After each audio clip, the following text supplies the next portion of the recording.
बोलिए सत्यवादी वीर तेजाजी महाराज की।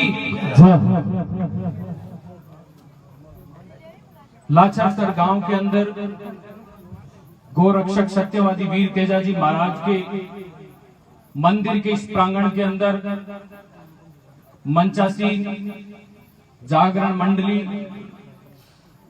लाचरसर गांव की वीर तेजाजी महाराज के मंदिर की पूरी कमेटी का, गांव के पधारे हुए तमाम गणमान्य बुजुर्ग लोगों का, माताओं बहनों का, नौजवान साथियों का, सब लोगों का मैं धन्यवाद देना चाहता हूं कि तेजाजी महाराज की इस तपोभूमि पर आप सब लोग अपना कीमती समय निकाल कर पहुंचे। उसके लिए आप सब लोगों का बहुत बहुत धन्यवाद। तेजाजी महाराज का बखान कर पाना मेरे जैसे बच्चे के लिए संभव नहीं है। आप सब लोग मेरे से ज्यादा अनुभवी लोग हैं, ज्ञानी लोग हैं। किसान कौम जब खेत के अंदर हल लेकर निकलती है तो इसी आस के साथ लेकर निकलती है कि तेजाजी महाराज ने जिन आदर्शों का पालन करते हुए, जिस सोच के साथ गायों की रक्षा करते हुए दूसरों के स्वार्थ के लिए अपने प्राणों की आहुति दे दी। किसान कौम देश के अंदर एक ऐसी कौम है जो खुद भूखा रहकर खुद का कुर्ता फटा पड़ा है, उसके बाद में भी किसान रात दिन खेत में काम करता है ताकि देश के अंदर कोई भी आदमी भूखा नहीं सोए। इस तरह की किसान कौम से मैं यही आशा रखता हूं। नौजवान साथी यहाँ पर बहुत मौजूद हैं। मेरे पिताजी खुद खेती करते हैं। बहुत बार नौजवान साथियों को जब सड़कों पर नशे की हालत के अंदर ये अपराध की ओर देख रहे हैं तो तकलीफ क्यों होती है कि माँ बाप खेत के अंदर कंधे पे पाइप डालकर फटे धोती के अंदर, फटे कुर्ते के अंदर काम कर रहे हैं और बेटा अगर शहर के गलियों के अंदर खो गए तो उससे बड़ा दुर्भाग्य नहीं हो सकता। मेरा सब नौजवान साथियों से ये निवेदन है, हम चाहते हैं कि गांव के अंदर तेजाजी महाराज जैसे अगर हम लोगों के पास आदर्श हैं तो उनके सिद्धांतों का पालन करते हुए अपने किसान कौम का नाम रोशन करने का काम करें। शिक्षा के अंदर, खेल के अंदर अपने गांव का नाम रोशन करने का हम लोगों को काम करना है। माताएं बहनें यहाँ पर बैठी है।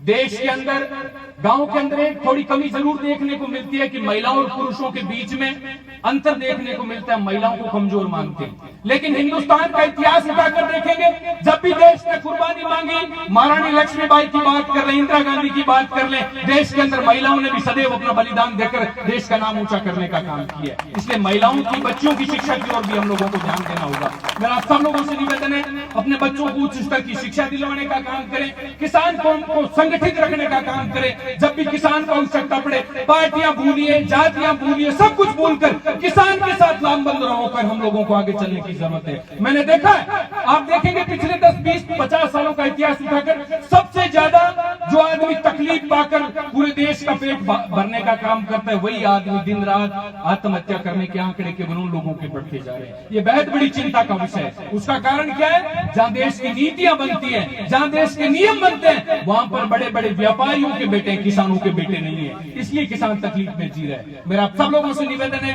अपने बच्चों को उच्च स्तर की शिक्षा दिलवाने का काम करें, चाहे खेल कूद हो, उन तमाम प्रतियोगिताओं के अंदर बच्चों को शामिल करने का काम करें। जब भी बीकानेर के अंदर हमारे लायक कोई काम हो, आप निसंदेह याद करें, जिस प्रकार से 24 घंटे एम्बुलेंस तैयार रहती है, 108 तैयार रहती है, आपका बेटा, आपका भाई आधी रात को भी आपके लिए तैयार कराइए। विश्वास देकर तेजाजी महाराज के प्रांगण के अंदर आपको भरोसा दिलाकर जाना चाहता हूँ। बच्चों को पढ़ाने का काम करें, तेजाजी महाराज को अपना आदर्श मानकर दूसरों की सेवा करने का, गरीब की मदद करने का, गरीब को गणेश मानकर सेवा करने का काम करें। आप सब लोगों ने मुझे अपनी बात रखने का मौका दिया, उसके लिए बहुत बहुत धन्यवाद। इस तरह के आयोजनों के अंदर हम लोगों को ज्यादा से ज्यादा शामिल होना चाहिए। थोड़ा दुर्भाग्य भी कह सकता हूँ, इतना बड़ा गांव, उसके बावजूद आज सामने संख्या दिखे तो बेहद बड़ा दुर्भाग्य है। जब दूर से लोग चलाकर तेजाजी महाराज के दर्शन करने के लिए आ सकते हैं, हम लोग अपने घरों के अंदर बैठे, ये भी बेहद बड़ा दुर्भाग्य है। अंत में तेजाजी महाराज की जयकार के साथ अपनी बात समाप्त करूंगा।